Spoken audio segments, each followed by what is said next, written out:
Test, test.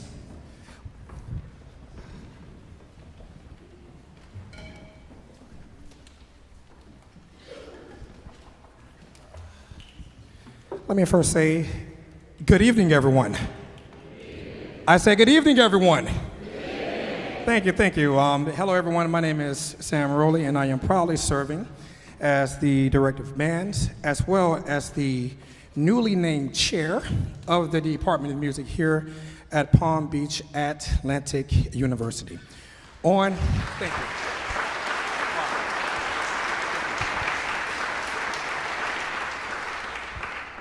On behalf of our university president, Dr. Deborah Schwinn, and our dean of the College of the Arts, Dr. Jason Lester, I would love to welcome you all to our Department of Music Joy of Christmas concert featuring the PBA Symphonic Band and our wonderful concert choir.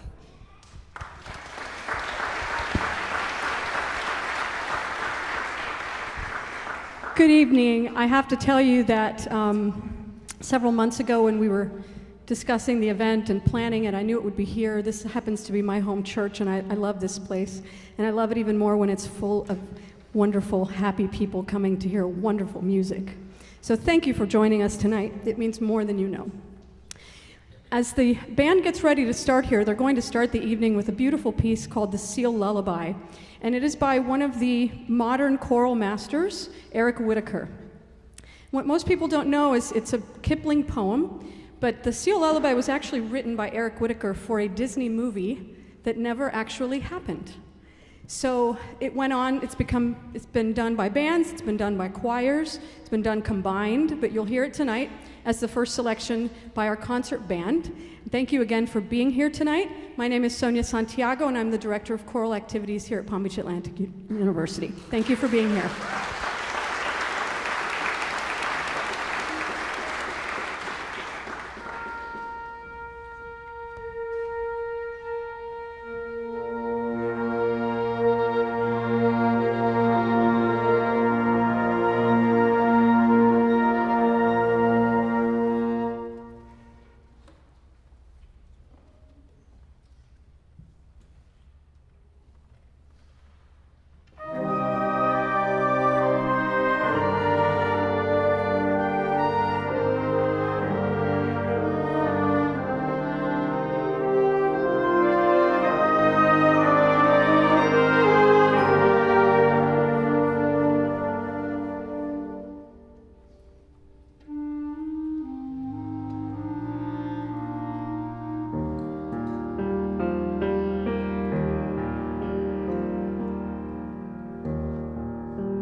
This next piece is a transcription, one of 5 transcriptions I made from Brahms's chorale preludes for band.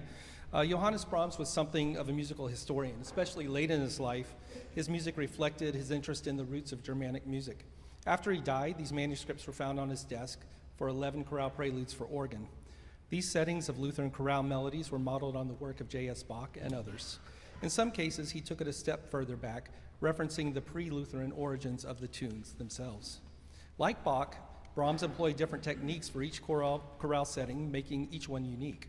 So his treatment of this one, Es ist ein Rose entsprungen, which we know as Lo, how a rose erblooming, is unique, and that on one hand is the most straightforward of the 11, simply stating the 4 phrases of the chorale in 4-part harmony. But on the other hand, it's the only one where the melody itself is embellished to the point of being nearly unrecognizable.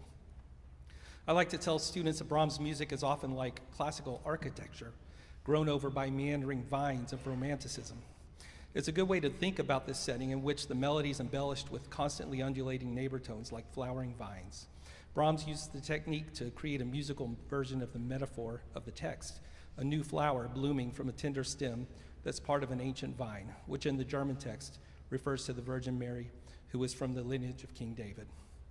In my arrangement for wind ensemble, I took advantage of the ability to provide dynamic growth and textural shifts that wouldn't happen in a typical organ performance. Because the melody is not very recognizable, here's the melody of Lo, how a rose are blooming, just the first phrase. Sing along. Give me the pitch. Okay. Lo, and go. Lo, how a rose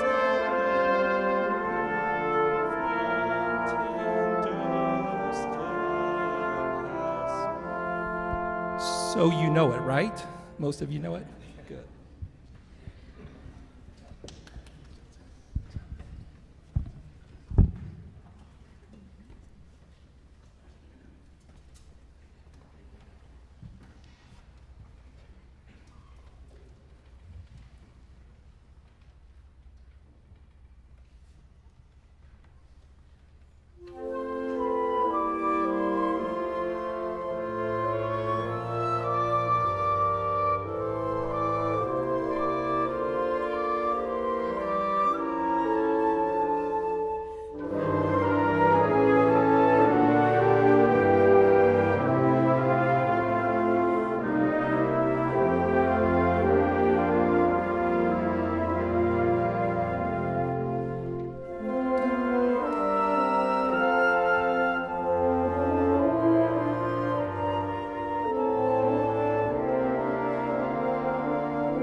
And last but not least, we will be performing the Circus Bee by the late, great Henry Fillmore. Henry Fillmore was actually the former director of bands at the University of Miami during the 1940s and through the 1950s. This piece is very important to me personally because a person who served as my conducting teacher, as my serious mentor, a person, the reason why that I am here today was an individual by the name of Dr. William P. Foster.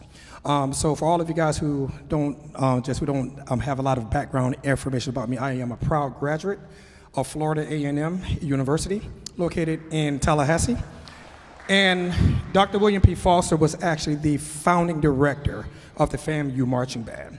Back in 1951, when there was not a lot of opportunity for African-American conductors, especially here in Florida. The first individual that actually reached out to Dr. Foster was Henry Fillmore, all right? So the reason why that the FAMU band plays a lot of the Henry Fillmore marches, like your Circus Bee and the Rolling Thunder and Americans We March, is because of the tremendous impact that Henry Fillmore had on Dr. Foster's life. In 1951, at a classic that they literally just brought back this year, it was called the Orange Blossom Classic. In 1951, can you imagine a sea of African Americans, right, performing, and then here comes in this white conductor from the University of Miami to conduct the FAMU band, right? Just that one event, it was all over the Miami Herald. And just from that event, it actually solidified Dr. Foster in being one of the top conductors in Florida. And I truly believe that that was sort of the impetus of why he became known as the dean of all college band directors. So this is a dedication to Henry Fillmore, and please enjoy this great performance of the Circus Bee March.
Good evening. So this next portion of the program will feature the choir and our orchestra, our amazing orchestra, with some very dear friends up here playing for us tonight. As I chose this selection, as I knew I was going to program a Christmas concert, I thought, well, where do I begin? I knew I wanted to do a major work. I knew I wanted to do a work with orchestra. And I knew I wanted it to be something different and maybe something more unique or new. So I discovered this glorious Magnificat, and if you are familiar with the Magnificat, it is the Song of Mary, and it says, my soul magnifies the Lord, and my spirit rejoices in God, my Savior. And it's just an amazingly beautiful text for this time of year. And I reached out to the composer of the Magnificat, Taylor Scott Davis, and he's a lovely gentleman. He hails from Texas, and his work has been commissioned all over the country, all over the world. And he would have been here with us tonight, except he's somewhere else because they're doing this piece on the other side of the country. But he sent us something very special. So I'm going to share with you a little video that he created specifically for PBA, introducing his piece to all of you.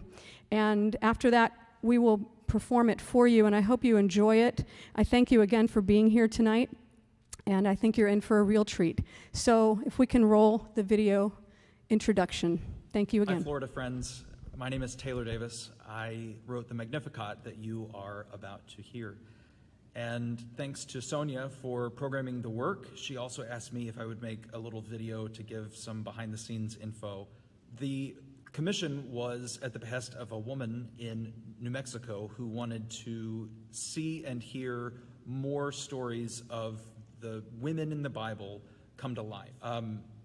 The opening movement starts big. I assume after Mary was done being shocked by the news of the Immaculate Conception that she probably figured out how to pull herself up by her bootstraps and figure some things out. And so it starts triumphantly. It really drives towards a more romantic sound eventually. And then I am really into the text of the Magnificat and trying to bring these 100-year-old, 500-year-old texts to life. The second movement was something that I asked from a friend of mine that I've collaborated with before.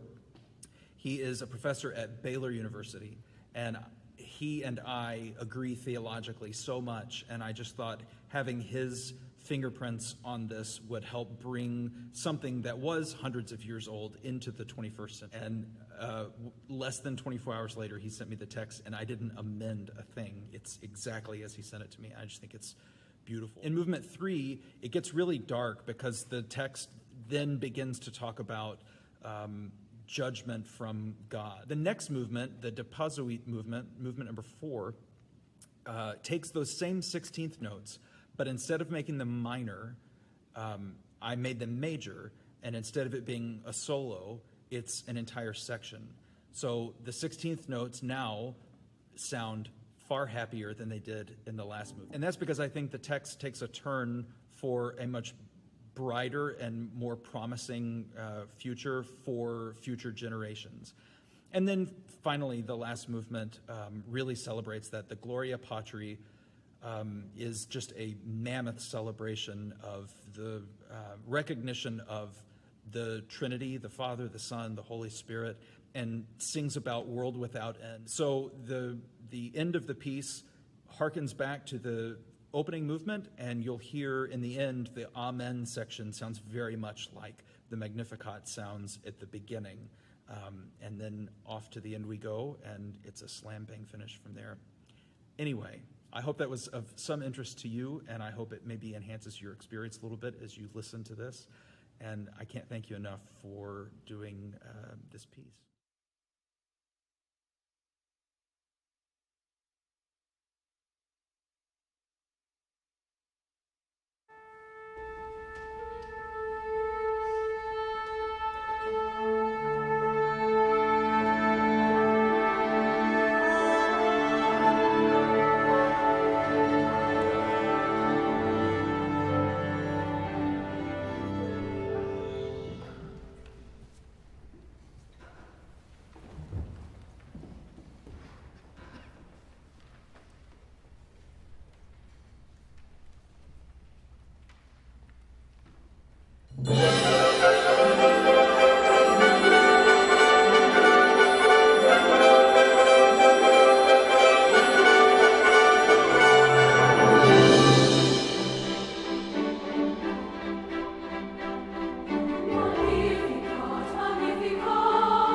we go, test. There we go.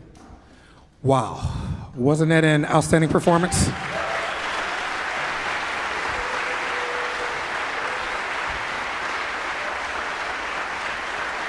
Wow. So once again, on behalf of our wonderful dean, Jason Lester, we would like to thank you all for coming out tonight for this amazing performance.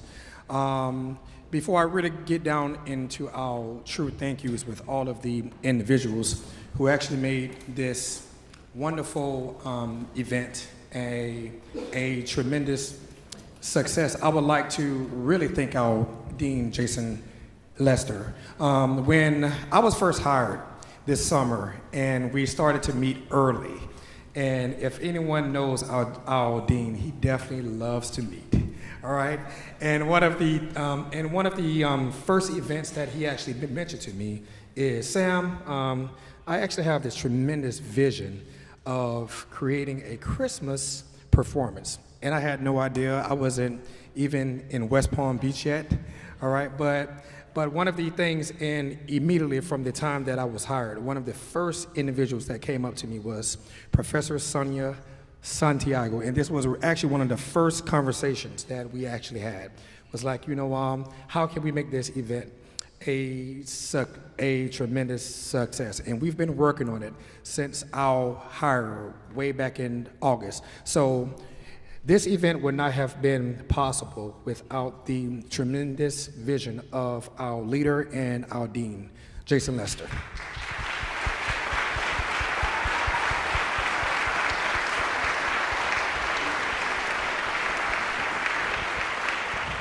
All right. We would also like to thank President Schwinn, for also granting Sonia and I the opportunity to also be here as well. So everybody, let's please thank Dr. Deborah Schwinn, our great president.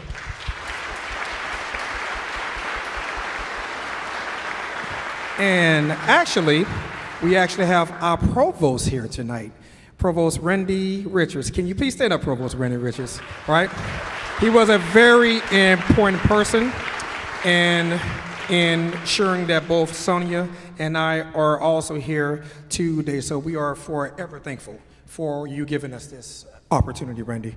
Also, we will not be able to function without two individuals in the College of the Arts and in the Department of Music. Paula and Heather, are you guys here? Can you guys please stand up? Can you guys please stand up? I know they don't like us to.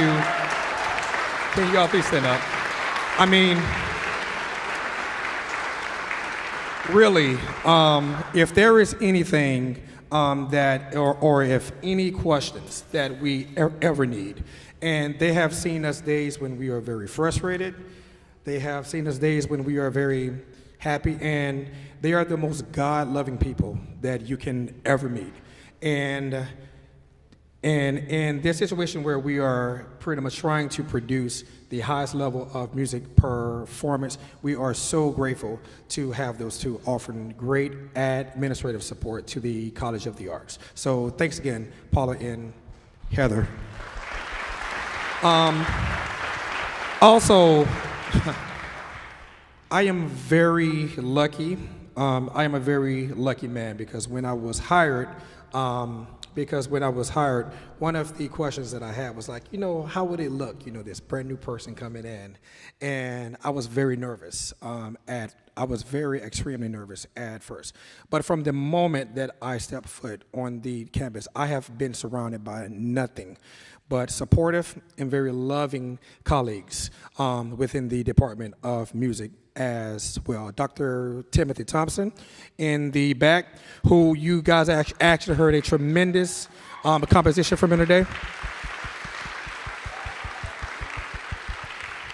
Dr. Michael O'Connor as well. He's in the back as well. And Professor Patrick Clifford, where you guys heard this beautiful violin solo tonight. and all the rest of my colleagues within the Department of Music. I think I saw Marilyn Mims here, Dr. Joseph Kingma, Dr. Joseph Kingma, Mark Aliopoulos. I mean, we are just surrounded by just nothing but just tremendous colleagues in the Department of Music. So guys, thank you again for your tremendous support. I want to give a special thank you to one of our colleagues who you saw up here tonight because I made sure of that. But Dr. Erickson Rojas, you enjoyed at the piano at the opening of the concert. But what you don't know is he is my staff accompanist with this group. So I have him at the piano every day.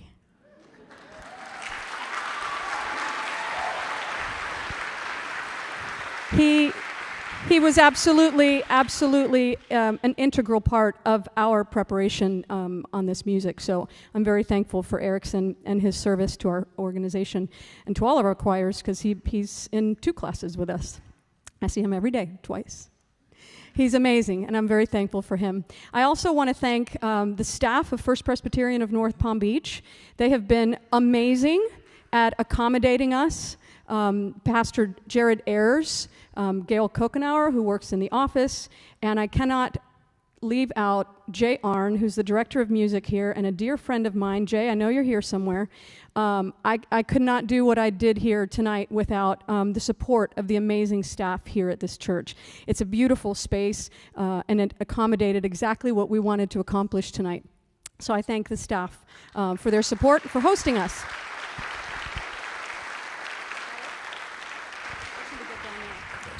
And last but not least, we would love to thank our students as well. I mean, these past 2 years have been extremely tough for us all. And to be able to be in this venue again, to be able to perform live, it has been a tremendous blessing for us, but it has also been a tremendous blessing to both Professor Santiago and I to be able to work with tremendous students on an everyday basis. For you all that don't know, we are kind of like the University of Alabama football team of Palm Beach Atlantic, right? Okay, so we are always called to doing performances, which we are so happy to, because after being sort of isolated for 2 years, we definitely look for all of the performance opportunities, and our students do it with a smile every single day. So, guys, from the bottom of both my heart as well as Professor Santiago's heart, thank you guys so much, because you have made our first semester here nothing but just a tremendous success, and it would not have been possible without you guys. So thanks again.